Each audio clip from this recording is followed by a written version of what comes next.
VK news, राष्ट्र के नाम। नमस्कार, स्वागत है आपका वीके न्यूज पे। कांग्रेस की नजर में कोई खोट है या फिर वो सबको अपने ही चश्मे से देखना चाहती है, ये बात सोचने वाली है। क्योंकि जब भी देश में कोई काम होता है, कांग्रेस को अलग ही राग अलापना होता है। और कमाल की बात तो ये कि देश की अर्थव्यवस्था चलाने वाले उद्योगपति अचानक से मोदी के परम मित्र बन जाते हैं। और दीदी भैया ये कहती है कि मौजूदा सरकार मोदी सरकार की नहीं बल्कि अडानी और अंबानी की सरकार है। और फिर ये बात व्हाट्सएप यूनिवर्सिटी पर फैलाने का काम बखूबी वामपंथी करते हैं और एक झूठ की दीवार खड़ी कर दी जाती है। और ऐसा ही कुछ दिखा कल प्रियंका गांधी की रैली में। जी हाँ, कांग्रेस की नजर में अब मुकेश अंबानी और गौतम अडानी के अलावा देश के एक अन्य शीर्ष उद्योगपति रतन टाटा भी प्रधानमंत्री नरेंद्र मोदी के दोस्त हो गए हैं। दरअसल प्रियंका गांधी ने पीएम मोदी के संसदीय क्षेत्र वाराणसी में किसान न्याय रैली को संबोधित करते हुए आरोप लगाया कि प्रधानमंत्री नरेंद्र मोदी ने पिछले साल अपने लिए 16,000 करोड़ रुपए में 2 एयरक्राफ्ट खरीदे थे, जबकि उन्होंने देश की एयर इंडिया को मात्र 18,000 करोड़ रुपए में अरबपति दोस्तों को बेच दिया। देश के हवाई अड्डों, देश की रेलवे, तमाम पीएसयू इनके खरबपति मित्रों को सौंपी गई हैं। आपको मालूम नहीं होगा शायद, प्रधानमंत्री जी ने पिछले साल अपने लिए 2 हवाई जहाज खरीदे। आप बताइए कितने के हो सकते हैं ये हवाई जहाज? सब मालूम है, सब पता है।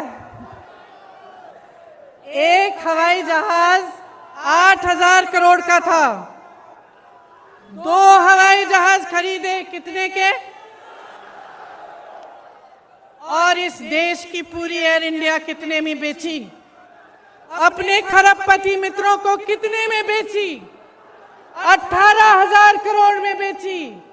2 हवाई जहाज अपने लिए खरीदे 16,000 करोड़ के। इस देश की एयर इंडिया को 18,000 करोड़ के लिए अपने दोस्तों को बेच दी।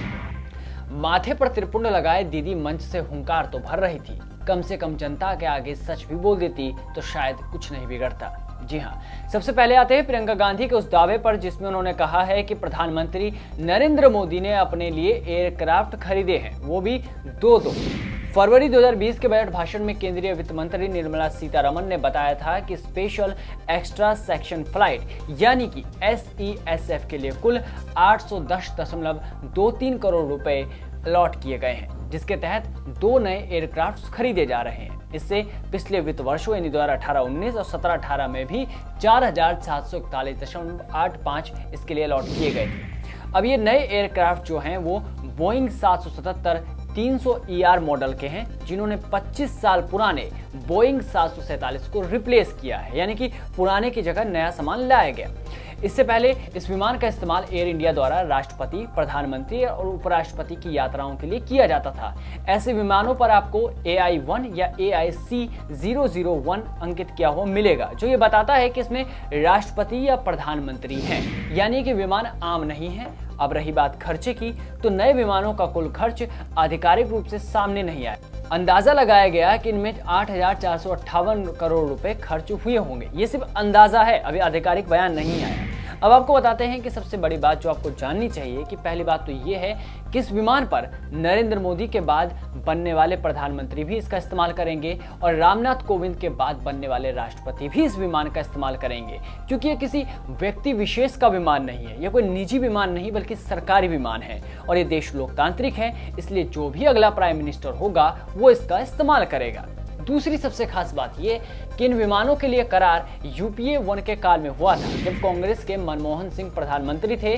बोइंग को तब एयर इंडिया ने 68 विमानों को ऑर्डर दिया था, जिसका ये हिस्सा था, यानी कि ऑर्डर किया गया कांग्रेस के शासनकाल में और ये विमान आए मोदी के कार्यकाल में। और कांग्रेस ऐसे जता रही है जैसे मोदी ने अपने निजी इस्तेमाल के लिए विमान खरीदे हैं। ठीक वैसे ही जैसे सेंट्रल विस्टा प्रोजेक्ट को मोदी का ड्रीम हाउस कहकर एक आडंबर फैलाया जा रहा है, जबकि सच बात यह है कि जब ये सेंट्रल विस्टा प्रोजेक्ट पूरा तैयार हो जाएगा तो इसका इस्तेमाल देश के अन्य मंत्री भी करेंगे, कांग्रेस के सांसद भी करेंगे और आने वाले टाइम में अगर कांग्रेस सत्ता में आती है तो वो भी इसका इस्तेमाल करेंगे। अब रही बात एयर इंडिया की, तो बात 10 फरवरी 1929 की है, जब भारत का पहला पायलट जहांगीर आर.डी. टाटा के रूप में मिला।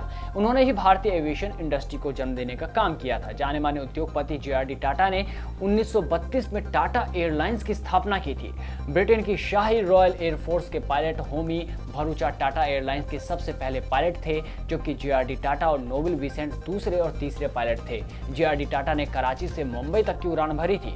29 जुलाई 1946 को टाटा एयरलाइंस का नाम बदलकर उसका नाम एयर इंडिया लिमिटेड कर दिया गया था और 1953 में भारत ने सभी भारतीय एयरलाइंस को नेशनलाइज कर दिया और 2 कॉर्पोरेशन बनाए गए, एक घरेलू सेवाओं के लिए, दूसरा इंटरनेशनल सेवाओं के लिए। घरेलू सेवाओं के लिए लॉन्च एयरलाइन को इंडियन एयरलाइंस कॉर्पोरेशन नाम दिया गया, जिसमें एयर इंडिया लिमिटेड के साथ 6 छोटी एयरलाइंस को मर्ज किया गया।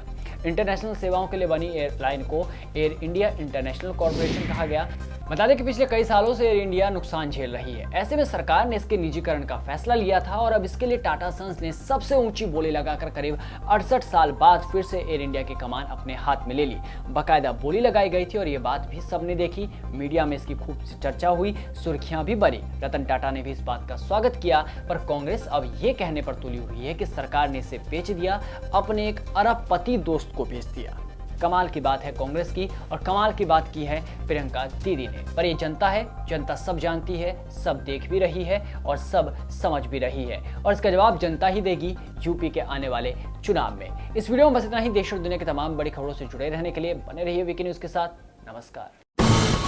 ये है ड्रीम मीडिया नेटवर्क और आप देख रहे हैं देश का पहला 24/7 digital news channel VK news, राष्ट्र के नाम।